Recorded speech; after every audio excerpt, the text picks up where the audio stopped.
नमस्कार, मी प्रज्ञा कर्जवकर. सर्व प्रेक्षकांना जय महाराष्ट्र. राजकारण सुपरफास्ट मध्ये सर्वांचं स्वागत. आढावा घेऊया राजकीय बातम्यांचा.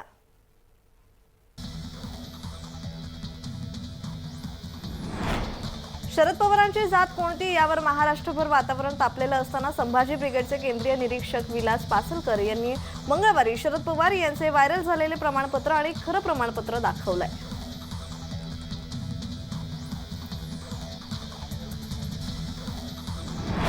मराठ्यांच्या हक्काचं आरक्षण ओबीसीकडे, ओबीसींना वाढीव आरक्षणाचा लाभ असं म्हणत नामदेव जाधव यांनी प्रतिक्रिया दिली आहे.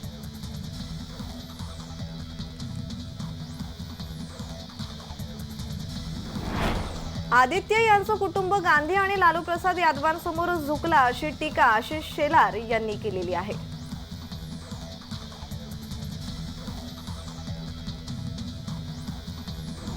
आशिष शेलार यांच्या टीकेला संजय राऊत यांनी प्रत्युत्तर दिलं. आमच्याकडून नेलेला कचरा आधी साफ करा असं संजय राऊत यांनी म्हटलेलं आहे.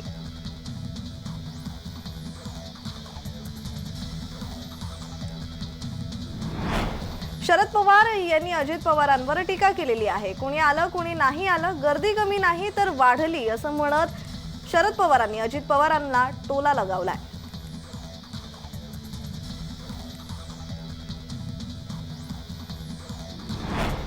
समाजात भिंती उभ्या करत गेली 50 वर्ष या महाराष्ट्रात राजकारण कोणी केलं हे महाराष्ट्राने पाहिलंय.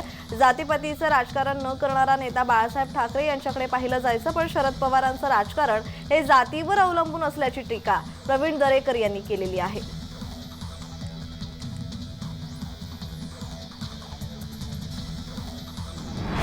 अजित पवार यांचे सुपुत्र पार्थ पवार यांनी गोविंद बागेत हजेरी लावली. शरद पवार यांची भेट घेतल्याची माहिती आहे.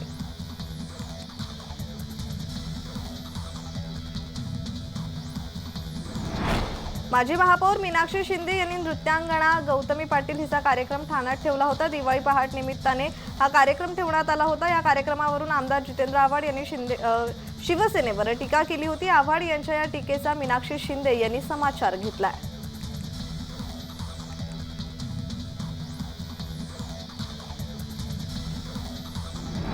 उपमुख्यमंत्री अजित पवार यांनी सोमवारी काटेवाडीतील धनी वस्ती येथे धनी कुटुंबाने बनवलेल्या किल्ल्याची पाहणी केली आहे. पाहणी केल्याचा फोटो आणि व्हिडिओ आता व्हायरल होतोय. बारामती तालुक्यातील काटेवाडीत धनी अर्थात काटे देशमुख परिवाराकडून दरवर्षी दिवाळीत मोठ्या किल्ल्याची उभारणी केली जाते.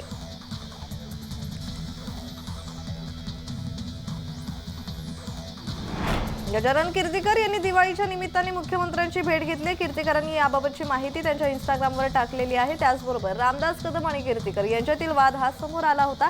त्यानंतर कीर्तिकरांनी घेतलेल्या भेटीने चर्चेला उधाण आलंय.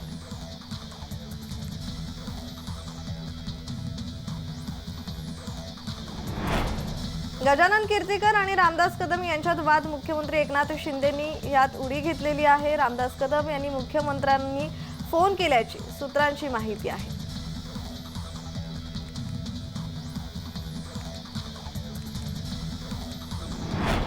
मराठा आरक्षणाबाबतही शरद पवारांनी भाष्य केलेलं आहे. मराठा तरुणांची भावना तीव्र आहे, त्यांच्याकडे दुर्लक्ष करून चालणार नाही. लोकांच्या भावना सरकारपर्यंत पोहोचवण्याचं काम करू असं म्हणत शरद पवारांनी मराठा समाजाला आश्वासनही दिलंय.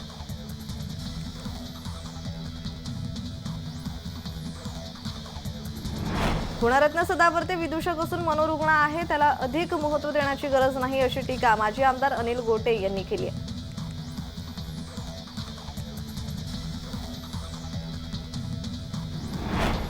शिवसेना मंत्री दादा गटाच्या आमदारांना निधी देताना दुजाभाव करतात याबाबतची तक्रार अजित पवार यांनी अमित शहा यांच्याकडे केली. या वृत्ताचा दादा गटाचे प्रदेशाध्यक्ष सुनील तटकरे यांनी स्पष्ट शब्दात नकार दिला. यात केवळ अफवा असल्याचं त्यांनी म्हटलेलं आहे. त्याचबरोबर 1.25 तास चर्चेत वेगवेगळ्या विषयांवर चर्चा झाली. तिन्ही पक्षात उत्तम समन्वय असून हे महायुतीचे सरकार जलद गतीने चालणार असल्याचा दावा सुनील तटकरे यांनी केलाय.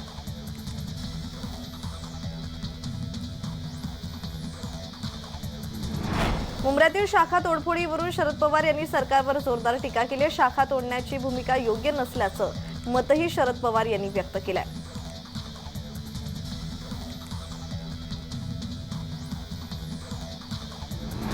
काही दिवसांपूर्वी शरद पवारांच्या जातीचा खोटा दाखला सोशल मीडियावर व्हायरल झाला होता.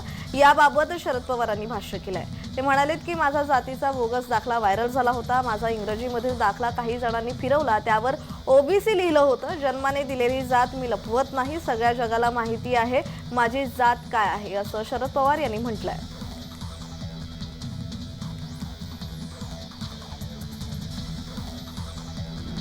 तानाजी सावंत यांनी दिवाळी निमित्त वाटलेली साखर मराठा आंदोलकांनी नाकारली असल्याचं चित्र पाहावयास मिळालंय. आरोग्यमंत्री सावंत यांच्या विरोधात हा राग त्यांनी केलेल्या वक्तव्यामुळे असल्याचं समजतंय.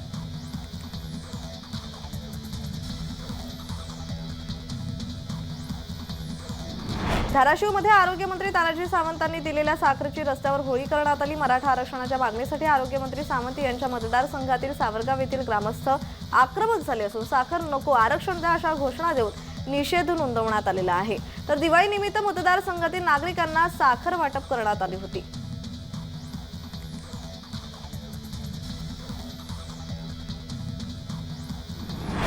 शरद पवार यांचा खोटा दाखला भाजपानेच व्हायरल केला. भाजपा जातीत भांडण लावण्याचं काम करत आहे, त्यामुळे भाजपाने राजकारण करू नये अशी टीका आमदार बळवंत वानखडे यांनी भाजपावर केली आहे.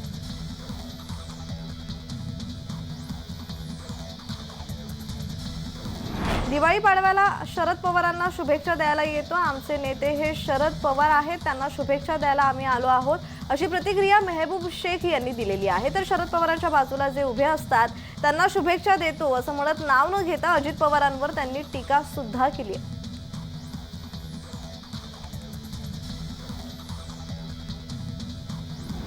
संजय राऊत यांनी केलेल्या वक्तव्यानंतर चंद्रकांत पाटील यांनी प्रतिक्रिया दिली. शरीरामध्ये अनैसर्गिक गोष्ट फार काळ टिकत नाही. तसेच महाराष्ट्र एक शरीर आहे, त्याच्यामध्ये हे वादग्रस्त भाषा टीका करणारेही फार काळ टिकणार नाही, तसं वक्तव्य त्यांनी केलंय.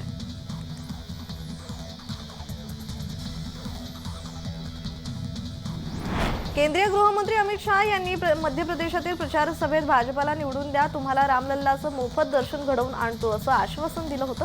त्यावरून खासदार संजय राऊत यांनी जोरदार टीका केली आहे. तुम्ही रामलल्लावर टॅक्स लावला आहे का? रामलल्लाचा 7/12 तुमच्या नावावर घेतला आहे का?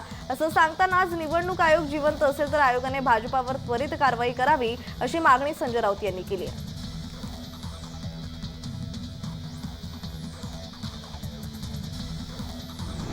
मुख्यमंत्री एकनाथ शिंदे यांची शिवसेना 5 राज्यात भाजपाचा प्रचार करणार आहे. त्यावरून त्यांनी हल्ला चढवलाय. भाजपाचा प्रचार करू द्या, ते शिवसेनेचे पुढारी असते तर कार्यकर्ते असते तर ते भाजपाच्या प्रचाराला गेले नसते, असं संजय राऊत यांनी म्हटलंय.